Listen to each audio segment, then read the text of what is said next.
Hello बच्चों, let's see this question. इस क्वेश्चन में आप लोगों से कहा गया है if the density of some lake water is 1.25 gram per ml and contains 92 gram of Na plus ions per kg of water, calculate the molarity of Na plus ion in the lake। यानी आप लोगों से question में कहा गया है कि भैया एक एक्वस सॉल्यूशन के अंदर 92 ग्राम ऑफ Na प्लस आयन यहाँ पर प्रेजेंट है, जहां पर जो सॉल्यूशन की डेंसिटी है वो कितनी है 1.25 ग्राम पर ml है। तो आप लोगों को Na प्लस आयंस की यहाँ पर मोलरिटी यानी कंसेंट्रेशन को कैलकुलेट करना है। तो जरा देखिए इस क्वेश्चन में अगर मैं आप लोगों से बात करूं बेटा, तो आप लोगों को पता है बेटा ग्राम इन वेट यानी weight in gram of Na plus आप लोगों को क्वेश्चन में दिया हुआ है कितना है बेटा 92 ग्राम यहां पर दे दिया गया है। ठीक है, अगर मैं मॉलिक्यूलर वेट की बात करूं, मॉलिक्यूलर वेट ऑफ Na की, तो वो कितना होता है बेटा 23 ग्राम होता है बेटा।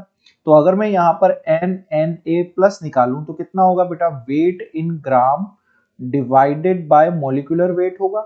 तो वेट इन ग्राम कितना है बेटा आप लोगों के पास 92 डिवाइडेड बाय 23। तो यहां से ये कितनी बार कटेगा बेटा 4 टाइम्स कट जाएगा। तो यहाँ पर Na प्लस के मोल कितने आ गए बेटा 4 आ गए। अब यहां पर आप लोगों को दी हुई है बेटा डेंसिटी ऑफ सॉल्यूशन।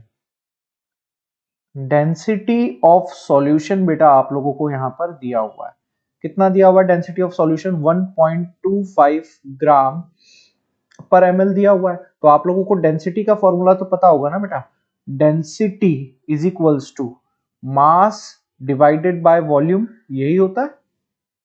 अरे बोलो, तो अगर मैं डेंसिटी ऑफ सॉल्यूशन की बात कर रहा हूं तो यहां पर मास ऑफ सॉल्यूशन आएगा और यहां पर भी बेटा आप लोगों के पास वॉल्यूम ऑफ सॉल्यूशन आएगा। अब सर मास कैसे पता लगा, तो मास दिया हुआ है पर केजी ऑफ वाटर यानी 1000 ग्राम। तो अगर मैं यहां से वॉल्यूम ऑफ सॉल्यूशन अगर निकालना चाहूं बेटा, वॉल्यूम ऑफ सॉल्यूशन, तो वो हो जाएगा मास कितना हो गया 1000 ग्राम डिवाइडेड बाय 1.25 ग्राम। जब इसको निकालोगे तो आप लोगों के पास कितना आएगा, ये 800 ml आएगा। कितना आएगा बेटा 800 ml आएगा यहाँ पर। और इसको अगर लीटर में कन्वर्ट करना चाहते हो तो डिवाइडेड बाय 1000 करो, तो ये हो जाएगा 0.8 लीटर आपके पास हो जाएगा। क्लियर यहां तक की पिक्चर। चलिए अब अगर मैं आप लोगों से यहां पर बात करना चाहता हूं कि मोलरिटी का फॉर्मूला क्या होता है। मोलरिटी का जो फॉर्मूला होता है वो क्या होता है बेटा, moles of solute n solute divided by volume of solution, volume of solution यही होता है ना।